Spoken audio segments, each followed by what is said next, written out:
Okay, guys, back with another Portable Clint. Guys, I am like an elephant. I'll never forget anybody who was nice to me.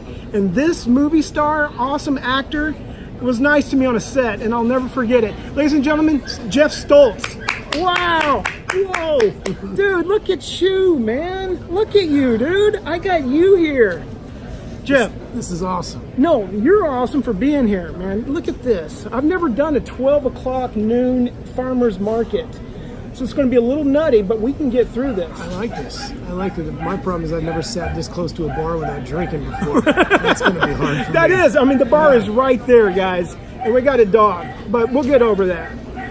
Geoff, we're going to get right to it. You Let's ready? do it. Yep. When and why did you move out to Los Angeles, California?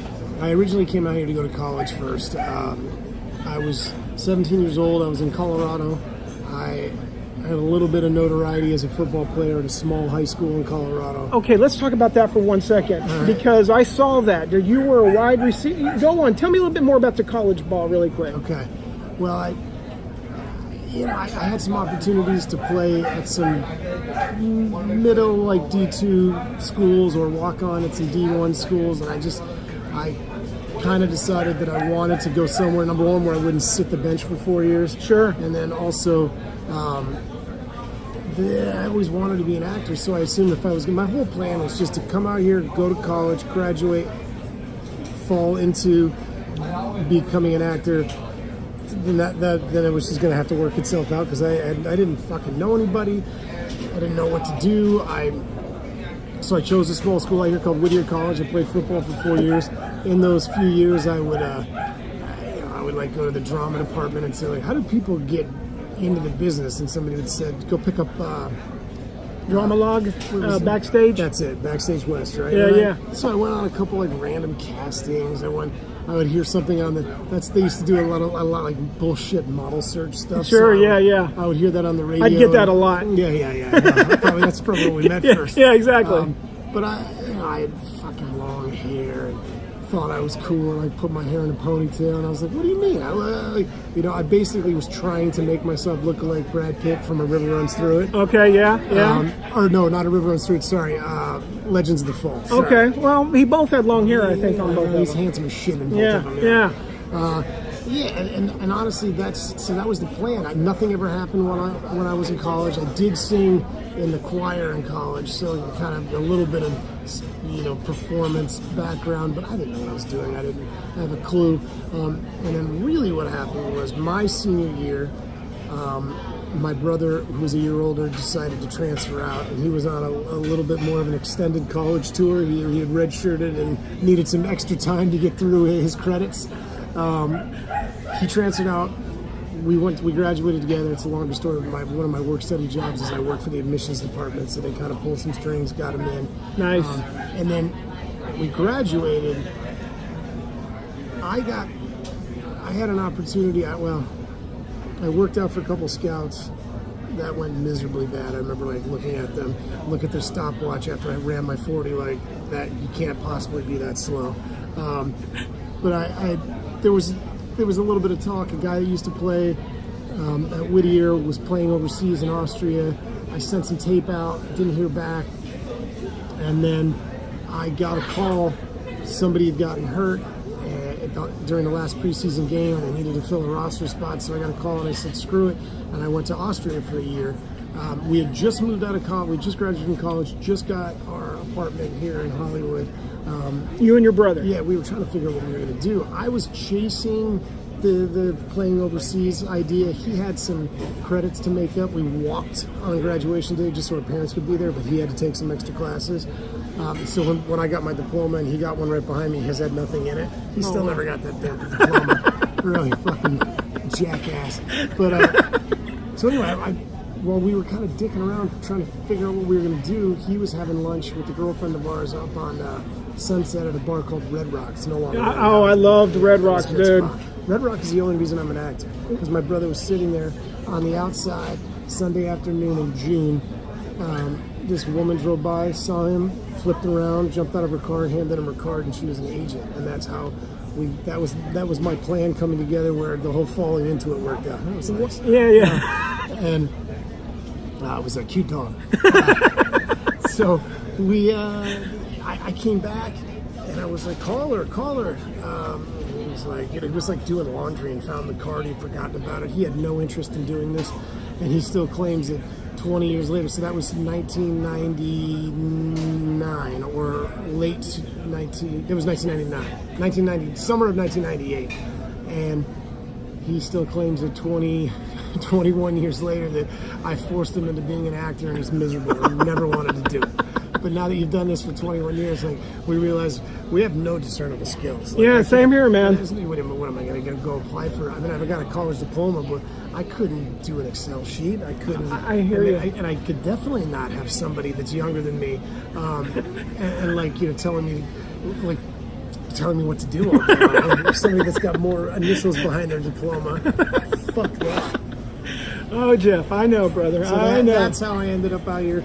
Played 1 year of semi-pro ball in Austria. Best time ever, best job. Really? All I did was, it's like most of the Austrians weren't paid full time, so they had jobs. So we only practiced Monday, Wednesday, Friday. So Tuesday, Thursday, part of my job and my contract was I had to go to local schools and teach English. Okay. Really what I did was just be an English speaker, so they could just be to learn more conversational English. And the way I did it was I would take them out during the recesses and teach them American football. If you've ever tried to explain American football to somebody that doesn't understand it, it's the dumbest fucking thing in the world. It sounds so stupid. First downs and yardage and it's whoever made this game up really had too much. Like, basically, it's like you and I doing a podcast in the middle of the day. We spent too much time on our hands. No real skills to come up with a game of football. Yeah. Oh man, you are hitting it on the head, brother. Okay. And then just little by little, I was going to go back. My goal was to play for a couple more years, but I randomly. My brother had an agent. She didn't want to represent me. I started crashing his auditions. Booked a commercial by crashing it. Only commercial I've ever booked. Which one? What commercial? It was for a video game for PlayStation. I think the original, like PlayStation 1, called Siphon Filter. We shot it on September 1st and 2nd, and in the video game, I was kind of like a Jack Ryan or like a double, like a Navy SEAL type guy. Sure. And I just happened to sort of look like. I mean, the character in the game was just like tall and had dark hairish, so I sort of looked like him. So I booked it, and so I'm running around downtown LA fighting with the Taliban. A plane crashes into a building. Eerie similarities to what happened 10 days later. Oh, on 9/11. wow, okay, yeah, So I see they where you're never going. played the commercial, Oh. so I lost the money on that motherfucker. Sure, yeah. And then and then the other thing was I kept crashing auditions, and I got kind of close on a little independent movie that called it was like the 19th bad remake of A Picture of Dorian Gray. Josh Duhamel ended up getting it. Right. He's a handsome fuck. And you go up against him a lot, right? Yeah, but I'm way better looking than I know. him now. You are. He's aging poorly. Right, yeah. Guys, follow him on Instagram. He gets better looking every day. He's an asshole, man. He really is. Tall, super nice, really, really nice, and just like beautiful skin. It's annoying. But he always has a can of chew in his pocket if you need one in a pinch. Oh, really? That's nice. Copenhagen or Skull? He's a Skull guy. Okay. Skull straight. Okay. Anyway, then the agent decided to start sending me out a little bit. Did you ever get busted for crashing your brother's auditions? No, the game was this. So my name's Geoff with a G. His name is George, obviously with a G. So that was before like anybody had a smartphone. They could double check. Oh, so look at you. The list was written out. Yeah. And I'd check in and they go, oh, no, we only have George. And I'm like, fuck. It happened again. It's GEO and GEO. And we were both supposed to be here. I'm here. More 90% of the time they'd just be like, read, because it'd be like some shitty commercial. But there were a couple times that they were like, oh, it was like producers, and they wouldn't let me walk in. But yeah, I was terrible at commercial auditions anyway. Well, first of all, Geoff, I'm going to do sidetrack for a second. You love dogs, don't you? Except for this fucking one. I know. Can you believe it? Yeah. Never have I ever heard a dog, and I was going to bring up your love of dogs. I was going to bring Walter with me, but I I didn't know what the environment was. I'd be, Well, yeah, he would be perfect, man. I'm sorry you didn't. We'll do a whole day with just him. We'll do Okay, one perfect, cast with just perfect. him. Okay, let's talk while the dog's taking a break. Okay, so okay, so you start. Okay, what's the first big gig you booked? First job I got was a co-star. I got Taft-Hartley, which for those of you guys that don't know that, I'm sure all you industry people do. It's you get kind of tapped into the union. They pay your dues, right? Or they pay your entry fee. Yeah. Everybody loves Raymond. It was still, I think, maybe my favorite working experience. And then I did a couple other co-stars right around that. I did one on Spin City. It was actually Charlie Sheen's first episode of Spin City when he took over from Michael J. Fox. Did something called Grounded for Life. So I had a few, just randomly, you know how that works. Like, oh, that's the thing you booked, so now that's the track that you get put on. Right. So your agent starts sending you for multi-cameras and comedies. I couldn't get an audition for years for a drama. And then until you finally get one, and then you do one of those for a little bit, and then you can't get an audition or can't get a meeting or can't get a job on a comedy for years. Right. It's just, I mean, I guess less and less of that nowadays, but when we first started out, it was like, if you did TV, you did TV. If you did movies, you did movies. If you did multi-cameras, that's just what you did. But, and also back in the day, people kind of cut their teeth. There were so many more multi-cameras out there, so people learned that form, they learned that medium, and there's so few multi-cameras that work today. But there's so few people. That's why you see the same people over and over again on multi-cameras. There's only so many people that know that live audience dynamic. Yeah. And it is a dynamic knowing that you got to do your acting in front of people. Oh yeah, a bunch of people. You got to wait. You can't just be improvising. You can't come in there and think that just because you went to drama school you're smarter than everybody else. You got the writer spent hours and hours on the timing of that, writing those jokes, and you got to wait for you to say your line, the laughter to clear, me to say my line. I mean, there's a rhythm to it. There's a formula to it. Anyway, and then from there, I booked a pilot. It was a multi-camera. Coincidentally, it was Chris Evans, Zach Levi, myself, a young guy named Charlie Finn, and Leah Moreno and Kristen Kopp. And I remember that. I know Charlie Finn. Yeah, Charlie Finn, man. He was like the coolest dude in the world. At the time we did that pilot, he had booked another pilot. So he shot 2 pilots the same year. And then I think at one point that he was shooting that pilot and went to series for a season. By the way, he used to work he was a valet guy at the Chateau Marmont when we first started. Oh, wow. And that's how I met him, because I was a bartender at the Bar Marmont. Not a bartender. I worked the door at Bar Marmont, and he was outside valet, and we ended up in the same pilot. Didn't go, obviously, but that's what I was like. Oh, I can't go back to and go spend a year in Austria chasing tall girls and drinking beer. If I want to be an actor, I kind of have to stick around here and start working on this and get in class and start. So it's just been, as you know, it's like you work, you get on a show, that lasts however long it lasts. The second that's canceled, it's like, oh man, you're starting over again. Yeah, completely over again. Oh yeah, there's no like, it's like, what have you done for me lately? Right. Fuck. Okay, so you're booking. When do you start booking movies? I know because you got a good one, Wedding Crashers. Yeah, that was an interesting story actually. I mean, it was the same thing. It was like, it's a comedy, go do it. I actually read a couple times for the Bradley Cooper role. They called me up and they said, you're not getting that, but the cast, Lisa Beach. Lisa Beach. Yeah, Lisa Beach called and said, we've got kind of a strange circumstance. We're trying to cast the role that Jane Seymour ended up doing, the mom. They got 3 women coming in on a Saturday to test for it.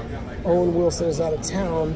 They have requested a male reader because they would rather, because it was that scene, the scene they had to read was the scene in the movie where she's drunk, she sneaks into Vince Vaughn's room, not Vince Vaughn. Is it Vince Vaughn? But another part you're talking about when she sneaks in. Owen Wilson's room, and then like jams his face in her boobs and does that. She's like, call me kitty cat.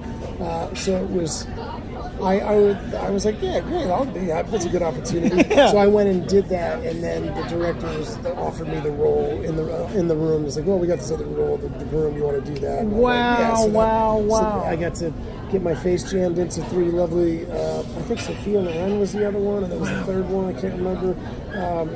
Jane obviously ended up doing it. She's still, when I see her, we still talk about that Me Too movement moment for myself.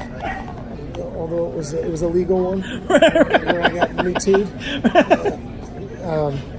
Anyway, that's how I ended up in Wedding Crashers. So in the early part of my career, it was like small roles, big movies, and then doing a television show.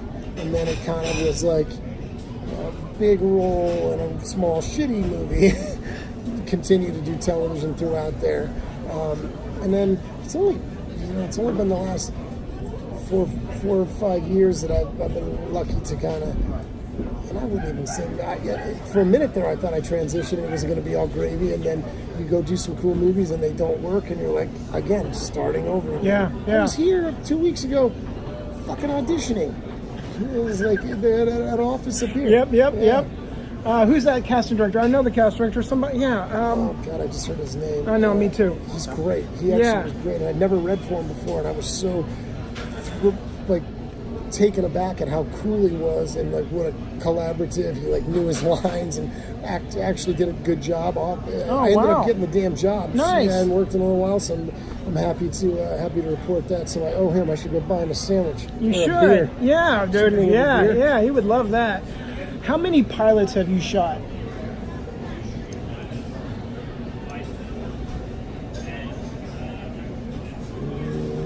10?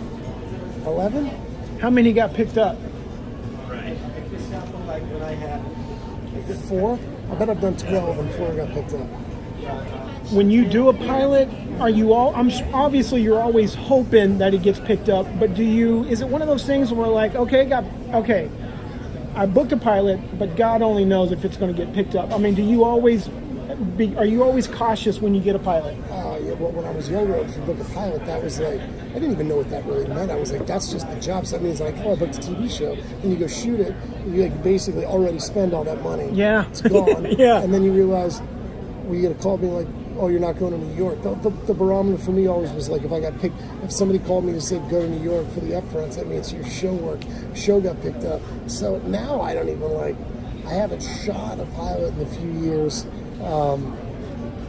but I just assume if you do a pilot now, it doesn't go. And if it does, you're just lucky. Right. The numbers are not in your favor, man. Geoff, there was a casting office at 20th Century Fox. The person who cast you in what was that one where in the poster you're wearing sunglasses? Oh, The Finder? The Finder. Yeah. And that poster was up for the longest time. Do you go into that office and see the poster of you while you're auditioning for a different part? I don't think those people have brought me back in. I don't think I've been invited back.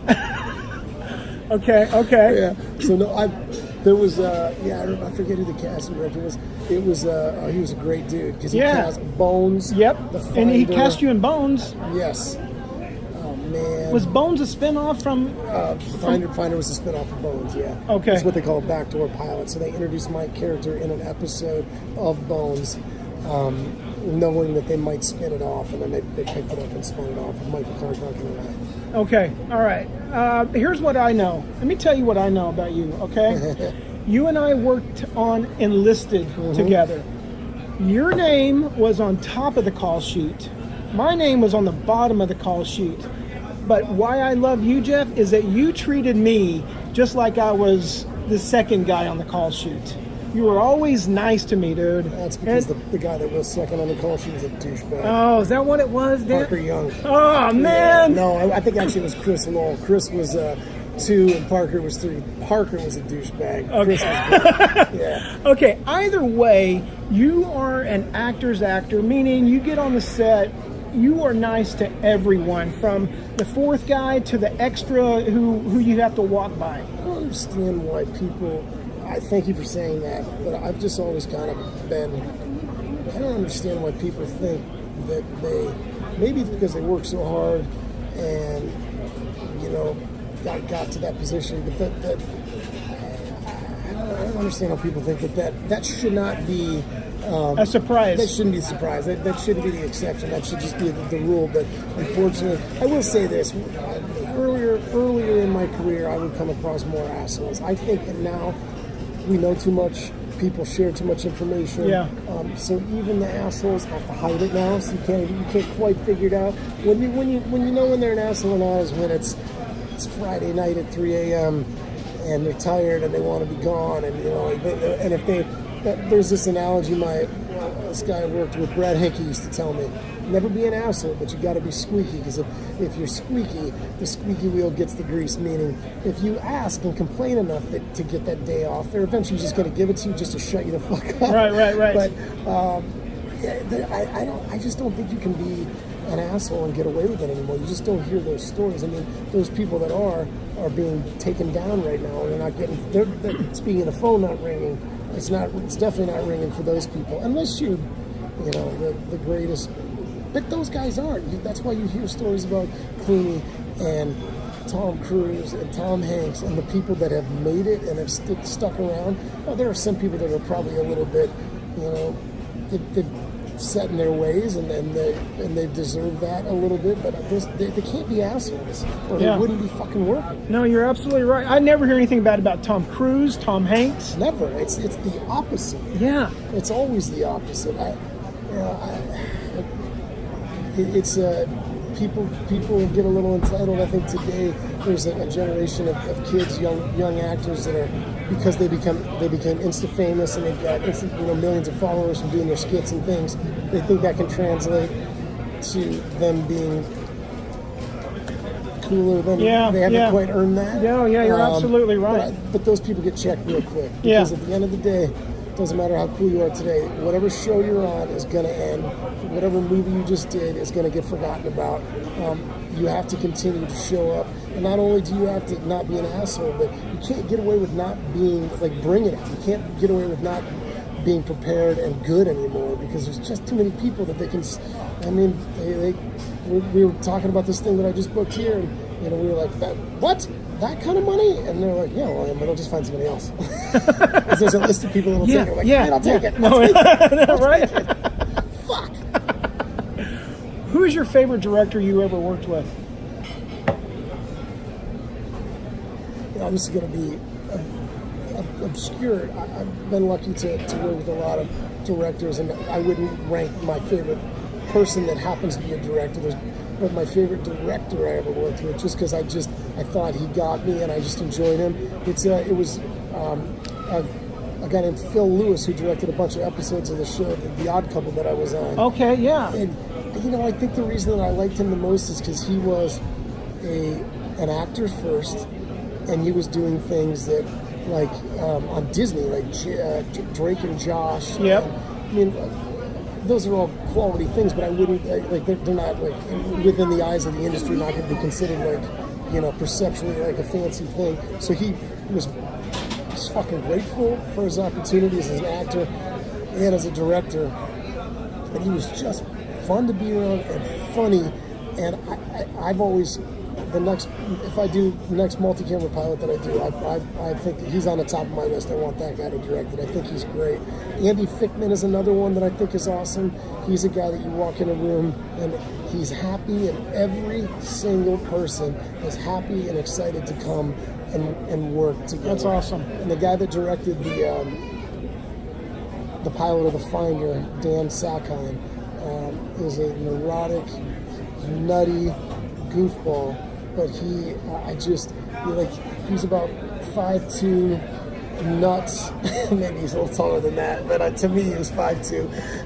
And he just had so much anxiety, but there's something about him and his point of view that I just, in any other world, if he and I had sat next to each other on a plane, we'd probably hate one another. Right.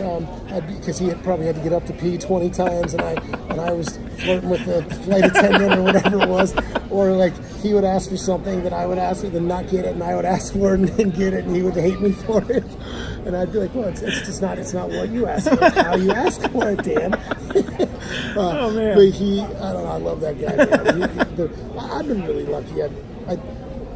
The first big show that I had, I was lucky to be on Seventh Heaven when I was younger. My brother and I both, that was kind of our first job. That was the thing that put you on the map, right? It was, yeah. But as far as it was pretty vanilla, and creatively, it was a little bit you kind of drawing between the lines, but a great opportunity.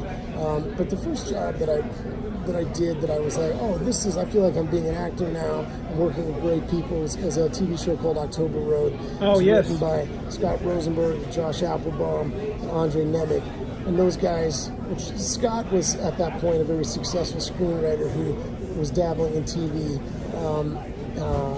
and Josh and Andre were his assistants on another TV show a couple years before that called Going to California. And now those guys together are like running the world. They've got they wrote Jumanji and then sequel to Jumanji, and they're doing G.I. Joe and Mission Impossible, and they've got 6 shows on the air. But those guys, as a group, they kind of ruined my career in a way, because it showed me that, number one, you can do good work and also have a good time, and also be respectful of everyone, and also just genuinely enjoy going to work. And it doesn't always work like that. So every show since then, I kind of hold it to that's the bar that's set for me. And if it doesn't reach that, I'm instantly disappointed. The Finder was close to that, because Hart Hanson, the guy that created Bones and The Finder, is just about one of the best human beings in the world. But he wasn't a director, so he was running 2 shows at the same time. So it wasn't like he was there all day every day. I always think this: if number one on your call sheet it starts from the top. If the top number one, meaning the lead actor, actress, or the showrunner, is a good person, man or woman, who operates in from a point of view of collaboration, and at the end of the day, we're not curing cancer. We're filming ourselves. Yeah. And we're telling a story, and we give people a little bit of a break from reality, or we're playing a part of somebody. We're telling a story about somebody great. We're really, really, really fucking lucky to do this job. Yes. So, but if sometimes it's easy to take yourself a little too seriously. But if whoever's in charge is kind and sets an example of working hard and doing a good job and making everybody else feel comfortable, then everybody else's game has to be raised. I say this about, I don't like to compliment this dude because he doesn't need any fucking compliments, but I was lucky enough to do a movie last year, or I guess now 2 years ago, with Chris Hemsworth. Oh, okay. If the best looking, most successful dude that I've ever met shows up, and he's prepared, and he's on time, and he works hard, and he doesn't ask for things just because he's Chris Hemsworth, because he knows he can get them. If he's not an asshole, then nobody else can be an asshole. Amen. And the rest of us have to fall in line and be like, oh, I guess, what do you mean? Chris walked that 200 yards over the trailer to get his own fucking smoothie or whatever it is. I guess I can't yell at the PA to get me one, even though I tried. So I've been lucky to work with some great people, and I also think that because of that, I'm reminded when I've been lucky enough to be in a position where I'm the number one on the call sheet, or whatever, to make sure that everybody else has a good time as well and enjoys being there. And then I also know this from learning it from other people. If I do all those things, and if I'm on time, and I'm nice, and I'm prepared, and I don't cause problems, and I'm not a pain in the ass, then nobody else underneath me can do it. Yeah. And I won't allow that. Yeah, that's awesome, man. That is awesome. If you had a chance to do a series for 5 years or a 3-picture deal with Disney, which one would you take? Oh man, that's such a tough one, because 5 years is 5 years. Like, if you look at it, in my mind, a typical series is, I still go back to the network model where you're doing it, working for 8 months a year, and you're busy. And if I'm doing a series that I actually like to show up and go to work every day, I might even go with that. I mean, obviously you want to make as much money as you possibly can. Yeah. Because you never know when you're going to work again, case in point. Yeah. But then again, right now, it feels like Disney's about to they're already winning, and they're going to own the world, and they're only going to own more of it in the next, the coming months. It feels like if Disney wanted to do something for you got to go with the 3-picture deal, because the 3-picture deal, let's just say it's marginally successful, that's going to get you series going for the rest of your career. You're going to have an opportunity to get those series because you did those 3 movies for Disney. And especially if you're wearing some sort of a cape or a fucking mask, it's going to work.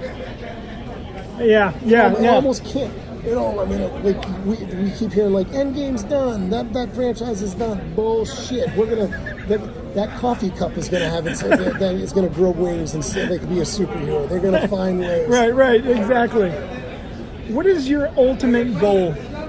Is it movie? I know you want to make a living. Let's not say continue working, because we all want to continue working. Yeah, okay. But what is it? When you moved out here, what was it, and what is it today? Oh, I can tell you for sure. When I moved out here to be an actor, I didn't look at it like, oh, I want to do good work. I want to tell a story. I want to make a difference. I was like, I want to make money, meet beautiful girls, and live a great lifestyle in California with some sort of a convertible.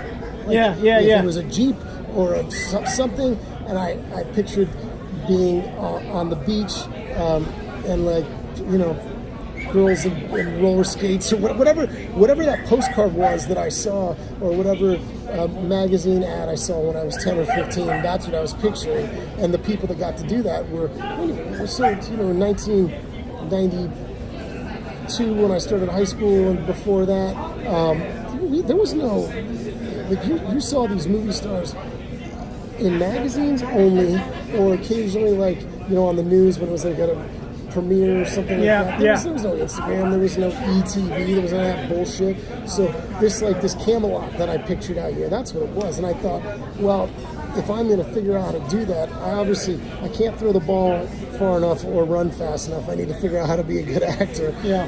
But today, after I see how ridiculous that is, although that's nice, and I'm glad that's out there occasionally, man, I've been lucky to do all forms, I guess, that exist today. Like, I've been the lead of a multi-camera, a single camera, an hour-long drama, an hour-long dramedy. I've done features, been the lead of features. Like, I would like to, it does feel a little cliche. I want to be able to. Everybody wants to find that one thing that gets them. Like, there's a million guys like me that are like kind of always like just right at the cusp. Yeah. Some guys have had more opportunities or things that have worked. Somebody said this to me the other day, like you've hit a bunch of singles and doubles, but you never got lucky. You didn't have that show become a hit that generated. I mean, because let's be honest, this is a heat-seeking business. Like, just because you're famous and working, it doesn't mean you're a better actor than somebody else. Right. Matter of fact, some of the best actors I've ever worked with, I've worked with in class, and they cannot, for the life of them, book a job because they're not good auditioners. And we could get into how that's a different art form in itself. I feel like I forgot how to do it. For a little, I hadn't worked in a little bit. The business changed. The phone stopped ringing as much, and then I had to start reading for things that I would have said no to before, or would have just got offered before in the last few years. And then I'm going in the rooms and being like, "Bleh." I know I just tangent on you. The answer is, I would like to find that one thing. Did you ever watch that show? It's the Seinfeld show. Is it Riding in Cars, the comedian? Yes. I'm not going to say this right. I'm going to forget his name. The Austrian actor that was in Inglourious Bastards and. Yes, and he won an Academy Award for Inglourious Bastards. That guy. He did, yeah. Christoph. That's it. Christoph. Yeah. He said something to Jerry. He's awesome, by the way. He really is. And I'm going to screw this quote up a little bit, but he basically said, "You can be the best actor in the world, but if you're not right for the role that you're playing, you're just going to be okay. Not only do you need the talent, but you need the right situation." So I'm still kind of looking for that. I've been close, but I'm looking for that one thing. It's the right opportunity that comes along at the right time. That's the right, the kind of, because, I mean, there's only so much acting you can do. I walk in a room and I'm 6'3", 220 pounds. I'm sort of, that's kind of the way you look. So you can only go so far with things. Yeah. There are people like Michael Shannon who he doesn't have to act, and he's just. I'm not saying he's not the best actor in the world, because he might be the best actor in the world, or he might just be the most interesting guy to look at in the world. Yeah. But there are people that have, can stretch it. There are people that sort of just play themselves, and they do a really good job of, a little bit here, changing things up a little bit, but they're mostly just playing a version of themselves. I think we all just are playing a version of themselves, depending on how. There are a few guys like Daniel Day-Lewis, whatever, that can just, they can physically morph into something else. I haven't quite figured that out yet. Yeah. I used to say work begets work, and I think that's still true, but I also think that now good work begets better work, begets great work. So working, I also have a theory. It's kind of like, did you ever read the Malcolm Gladwell book? It's called The Outliers. Oh, yes. It's like one opportunity with good people gets you a better opportunity with better people. Yes. And then you get sit. There's a reason that Leo is obviously deservedly so, and he's one of the best actors of all time, definitely of our generation. But he's not picking the shitty stuff to work on. He gets to work with the best of the best with the best material. So he's already on third base when he starts, and it's like he just has to hit it home. Yeah. All right, Geoff, we're going to start winding down. First of all, I'm going to start off by saying this. I'm not going to say where you live, but you live on the beach. I do, yeah. And you told me this a couple of months ago at a party.